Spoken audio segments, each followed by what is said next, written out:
हमारे देश के जो बुद्धिजीवी लोग हैं वो सबसे पहले तो यही कहेंगे, वो डिनायल मोड में आएंगे और वो कहेंगे कि ये तो सांप्रदायिक खबर है। लेकिन हम आपको ये आश्वस्त करना चाहते हैं कि ये जो खबर है असल में ये सांप्रदायिक खबर नहीं है, ये वो खबर है जो आपको हैरान भी करेगी और ये वो खबर है जो आपको परेशान भी करेगी। लास्ट मंडे तक हिंदुस्तान का मीडिया अनेक कारगुजारी के बावजूद भी इस्लामिक टेररिज्म ये शब्द उपयोग करने का कभी साहस नहीं करता था, क्योंकि उनका सूडो सेकुलरिज्म इतना उन पर हावी था कि सत्य बोलने की इनकी हिम्मत नहीं थी।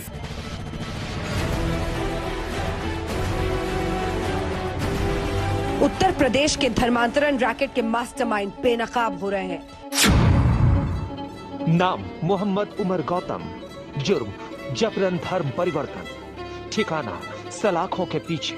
बड़ी खबर इस वक्त की उत्तर प्रदेश में धर्मांतरण कराने वाले बड़े रैकेट का भांडाफोड़ हुआ है। यूपी में धर्म परिवर्तन की बड़ी साजिश पर ब्रेकिंग न्यूज आ रही है। उत्तर प्रदेश में लालच देकर धर्म परिवर्तन के बड़े रैकेट का खुलासा हुआ है। मुसलमान बनाने की फैक्ट्री का भांडाफोड़ हुआ है, जिन्हें चलती फिरती धर्मांतरण की फैक्ट्री कहा जा सकता है।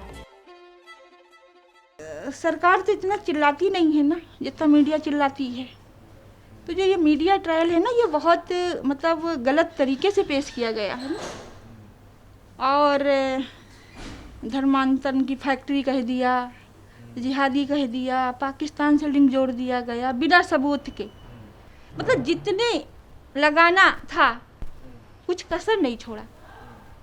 पापा रात तक घर नहीं आते तो हम लोग बहुत परेशान हो गए थे। फिर अगले दिन पता चला कि पापा उन्हें ATS पापा को लखनऊ लेके चले गए। फिर हमें कुछ पता नहीं था, कुछ भी नहीं कि क्या हो रहा है, क्या पूछताछ है, क्यों लेकर गए हैं। वो तो बाद में हमें न्यूज़ के थ्रू पता चला कि कन्वर्जन का मामला उनके साथ जोड़ा जा रहा है और IDC को ये दिखाया जा रहा है कि IDC में इलीगल एक्टिविटीज़ होती थी, जबकि इसका बिल्कुल अपोजिट है। मेरे पापा ने बहुत सारे एविडेंस भी शो किए जो ये शो करते हैं कि IDC में जो भी काम होता था वो लीगल असिस्टेंस का काम होता था और कोई काम नहीं होता था। लेकिन मीडिया ने बहुत ज़्यादा फैब्रिकेट करके पापा की स्टोरी को मिसरिप्रेजेंट किया है। मोहम्मद उमर गौतम कौन? 1984 में AMU में इसे मुस्लिम बनाया जाता है और फिर इसने तब से बटाला हाउस के माध्यम से पूरे देश 25 राज्यों में इसने अपना तंत्र फैलाया था धर्मांतरण का। था कि कोई मुस्लिम लड़की है मुस्लिम, तो उससे मेरे पापा को प्यार हो गया। फिर मेरे पापा ने चुपके से शादी की। ये सब झूठ है। उमर गौतम का जन्म यूपी के फतेहपुर के एक गांव में हुआ था। 1979 में वो पंतनगर चला गया। उसके बाद अलीगढ़ मुस्लिम यूनिवर्सिटी में पढ़ने वाली एक मुस्लिम लड़की से उसे इश्क हो गया। इसके बाद चोरी से ही उसने इस्लाम धर्म कबूल कर लिया और उस लड़की से निकाह भी कर लिया। ससुर और मेरे पापा थे, वो दोनों फ्रेंड थे। तो हमारी शादी जब हम 7-8 साल के थे तभी हमारी फिक्स हो गई थी, क्योंकि राजपूतों में उस टाइम शादी जल्दी हो जाती थी। फिर क्योंकि हम बहुत पूजा पाठ और हम बहुत धार्मिक थे, तो हमारे ससुर ने पहले ही कहा था कि इस लड़की को मैं अपने घर की बहू बनाऊंगा। तो हमारी शादी छोटे में तय हो गई थी और जब हम 14 साल के हुए तब हमारी शादी हो गई थी। पूजा पाठ, व्रत और जो भी होता है धार्मिक चीज़ें, मतलब गीता पढ़ना, रामायण पढ़ना, जितना हो सकता था सब करते थे। आप शायद जानते होंगे कि हमारी हिंदू रीति रिवाज के हिसाब से हम लोग माघ नहाते थे, कार्तिक नहाते थे, उसके जो मंडे के व्रत होते थे वो रखते थे। मतलब जितना हो सकता था, गंगा नहाने जाते थे, मतलब जितना हो सकता था सब करते थे। नवरात्रि में 9 दिन का व्रत हम लोग रहते थे। तो उस वक्त आपका नाम तो रजिया बेगम नहीं होगा? हाँ, उस टाइम मेरा नाम था राजेश्वरी, मगर प्यार से मेरे पापा मुझे राजेश कह के बुलाते थे। 85 में हमारी शादी हुई। 86 में ये डिक्लेयर हुआ कि इन्होंने मुसलमान हो गए हैं। बहुत सारी मुस्लिम लड़कियां भी हिंदू बन रही हैं, ठीक है। मतलब मेरी बहुत सारी जानने वालों में से लड़कियां गई हैं, भाई कहीं जॉब कर रही हैं या कॉलेज में पढ़ रही हैं, और लड़कों से दोस्ती हुई या शादी हुई उनकी, और वो बाकायदे हिंदू बनी है। तो मुस्लिम समाज तो कभी नहीं एतराज़ किया इस चीज़ का। हो गई थी मीडिया पर तब टाइम्स ने अप्रोच किया था, तो मैंने इंटरव्यू दिया था और मैंने ये भी कहा था कि जो भी एलिगेशंस लग रहे हैं वो फॉल्स हैं, अनट्रू हैं और जो भी बोल रहे हैं वो अनकन्फर्म्ड हैं, स्पेकुलेटिव हैं। तो बाद में उन्होंने मुझसे पूछा कि आपको क्या लगता है कि आपके पापा गलत हैं या सही हैं, तो मैंने बोला मेरे पापा इनोसेंट हैं। फिर कुछ दिनों के बाद मैं कमेंट्स पढ़ रही थी तो आई वाज रियली शॉक्ड, क्योंकि लोग जो है वो कॉइन का दूसरा साइड नहीं देखना चाहते हैं। तो बहुत लोगों ने लिखा कि rubbish, you know, what is this rubbish, और is there anyone who says I forced, you know, to converted by my Gautam, this is, you know, illegal. और बहुत सारे कमेंट्स थे कि एफआईआर, इसके ऊपर भी एफआईआर करो, इसको भी जेल में डालो। जैसे कि कोई हिंदू है, she said she must be included in the FIR. Now, without knowing the other side of the coin, people are judging on us. किसी ने लिखा shame on you guys for victimizing the culprit, वो तो कहेगी कि उसका बकरी बाप इनोसेंट है। तो ये सारे कमेंट्स लोगों ने लिखा था। एक ने ये लिखा है कि जैसी बेटी वैसा फादर, जैसा फादर वैसी बेटी, which culprits openly says that Islam is spreading। तो बहुत गलत कमेंट्स लिखे हैं लोगों ने, जिनको पता भी नहीं है कि बात है क्या, एलिगेशंस किस बारे में है, एविडेंस भी शो नहीं किया है, सिर्फ इन्वेस्टिगेशन के बेसिस पर मीडिया ट्रायल ने लगभग 1000 लोगों का धर्मांतरण किया गया है। 1000 से ज्यादा गैर मुस्लिमों का धर्म परिवर्तन करवाया गया। 1000 से ज्यादा हिंदुओं का धर्मांतरण कराया गया। क्या 1000 हिंदुओं का धर्म बदलवाया गया? इस रैकेट ने अब तक करीब 1000 से ज्यादा लोगों का धर्म परिवर्तन कराया है। 1000 से ज्यादा लोगों को अवैध तौर पर धर्म परिवर्तन करने के लिए मजबूर किया। लोग अब तक 1000 लोगों का धर्मांतरण करा चुके। थोड़े दिन तो नॉर्मल रहा, जब हमारी बड़ी बेटी जब हुई तब तक तो हम मायके और ससुराल दोनों जगह जाते थे। फिर जब हमारा बेटा हुआ 93 में, तो उस टाइम पापा ने एक बात किया हमसे कि अब बेटी भी हो गई है और बेटा भी हो गया है और अब वहाँ जाने की ज़रूरत नहीं है। और मैंने कभी तुम्हें लड़की नहीं समझा, हरदम तुम्हें मैंने एक बेटे की नज़र से देखा है। और जो बेटी की एक सलाहियत होती है, उस मतलब वही चीज़ मैं तुम में देखता हूँ। तो मैं आधी प्रॉपर्टी तुम्हें दे दूँगा और तुम वहाँ मत जाइए, मतलब दिल्ली अपने हस्बैंड के पास। तो फिर हमने बहुत सोच विचार किया और फिर हमने कहा नहीं, ये नहीं हो सकता, क्योंकि जो हमने फ़ैसला लिया है हम उसमें अटल हैं। तो उसके बाद पापा शायद गुस्से में मुझसे बोला था कि अगर तुम मेरी बात नहीं मानती तो अब मत आना मेरे घर। तो फिर उसके बाद से हम 15 साल अपने घर नहीं गए। इन 35-36 सालों में उमर गौतम लगातार आप लोगों के संपर्क में था, आपके परिवार के संपर्क में था, समाज में, गांव में आता था। क्या गांव में बाकी लोगों से, रिश्तेदारों से कभी उसने बात की कि आप धर्मांतरण कर लीजिए, आप मुसलमान बन जाइए? किसी तरीके का कोई लालच दिया? नहीं।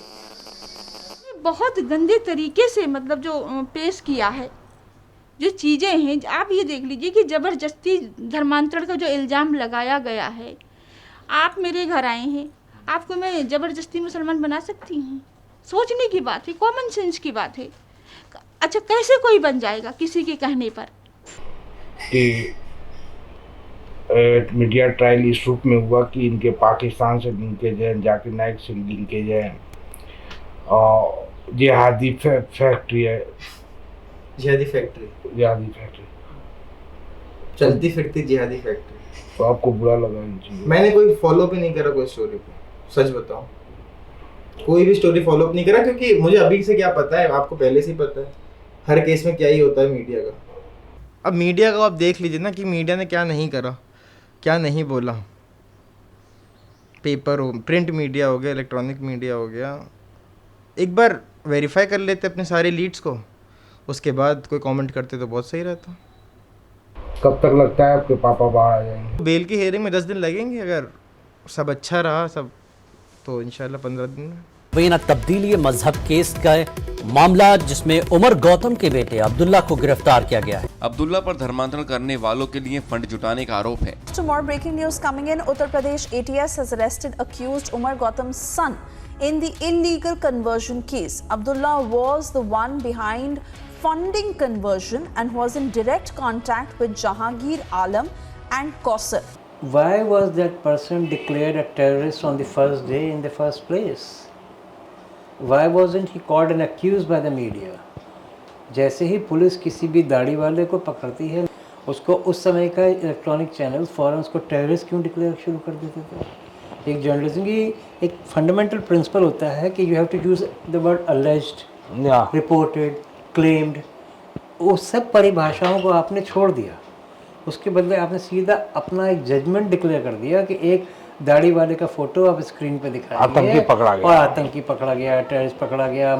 अक्षरधाम हमले में आपको बता दें 32 लोगों की मौत हुई थी और अब आतंकी अब्दुल रशीद की गिरफ्तारी हुई है अहमदाबाद एयरपोर्ट से। એરપોર્ટ પરથી ઝડપી પાડવામાં આવે છે। અક્ષરધામ હુમલાનો માસ્ટરમાઇન્ડ રિયાદથી પરત ફરી રહ્યો હતો ત્યારે જ ક્રાઇમ બ્રાન્ચે આરોપીને ઝડપી પાડ્યો છે। Akshardham temple terror attack accused Ajmeri Abdul Rashid. He has now been arrested by the Ahmedabad crime branch. Media जो इतना है कि ऐसे केसों को जो हाईलाइट्स करते हैं और हाईलाइट्स करने के बाद इतना है बढ़ावा चढ़ावा दे देते हैं। तस्वीरों का आना और फांसी बनी हुई तस्वीर और मीडिया का जो रोल हमारे साथ दहशतगर्दी के नाम से लेकर कि जब तक सुप्रीम कोर्ट से रहाई नहीं हुई थी, बड़े बड़े बैनर्स दिए जाते थे कि आतंकवादी हैं और इस तरह पर इसने हमला करवाया था और पूरा देश को बर्बाद करने चला था और देश के खिलाफ जिहाद करने वाला, और पता नहीं एक भयानक तस्वीर हमारी और मुसलमानों की पेश की जाती है। गवर्नमेंट कोर्ट है तो उनको क्या मजबूरन है ना, उनको फिर वो मीडिया के ऊपर चलना पड़ता है, उनको मीडिया के ऊपर चलना पड़ता है। जज जो है कहीं ना कहीं मेजोरिटी जो रिपोर्टिंग है उससे वो प्रभावित होता है। वो तो बहुत जबरदस्त मसला है। ये तो क्या है मैं समझा आप क्या कहना। आप कहते हैं मीडिया इन्फ्लुएंस कोर्ट वर्किंग में कितना है। देखिए एक जज कोई फरिश्ता थोड़ी होता है, वो भी तो इंसान का बच्चा ही है, वो भी तो इसी समाज में रहता है, वो भी तो वहीं से आया है, जहाँ से आप आए वहाँ से मैं ही भी आया हूँ। तो अगर आप दिन भर या आज के मीडिया की वो उसको कश्मीरी में हम चक्री बोलते हैं सुनेंगे तो कुछ प्रभाव तो होगा नहीं होगा। तो इसी तरह ये जज भी इंसान है, ये शाम को अगर कहीं देखता होगा ये मीडिया में ऐसे वो ये वगैरह वगैरह जो मीडिया हाइप केसेस हैं, अब देखिए उनका कितना तुरंत फैसला हो रहा है। उसका मतलब कुछ प्रभाव तो हो रहा है जुडिशरी पे। उसका सबसे बुरा एस्पेक्ट जो है वो है उस प्रभाव में हमारे इंसाफ करने में मिलावट होती है। बताइए कैसे? वो तो आप बताइए। मैं बताता हूँ। आपने इसका बजा दिया मीडिया,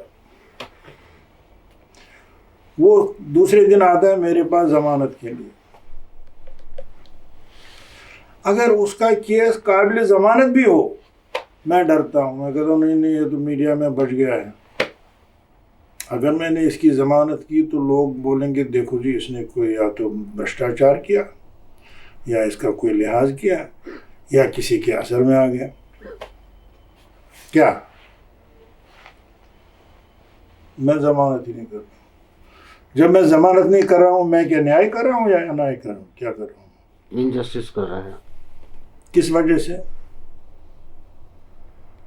मीडिया के बैंडबाजी से। लेकिन यही मीडिया जब मुसलमान बाइज्जत बरी होता है तो सांप सूंघ जाता है, खामोश हो जाता है। और जब वो आदमी कुछ साल के बाद निर्दोष साबित होगा, उसकी ज़िंदगी समझिए ख़त्म हो गई, उसका सारा प्रोफेशनल पर्सनल लाइफ सब ख़त्म हो गया, जब उसकी रिलीज़ की बात होगी तब आप खबरों के अंत में एक लाइन की खबर डाल देंगे। मेरी रिहाई हुई तो छोटे से कॉलम में 3-4 कलम में 3-4 लकीरों के अंदर बादिल नाखास्ता रोते हुए डरते हुए रो कर ये लिखा कि बाइज्जत बरी हो गए।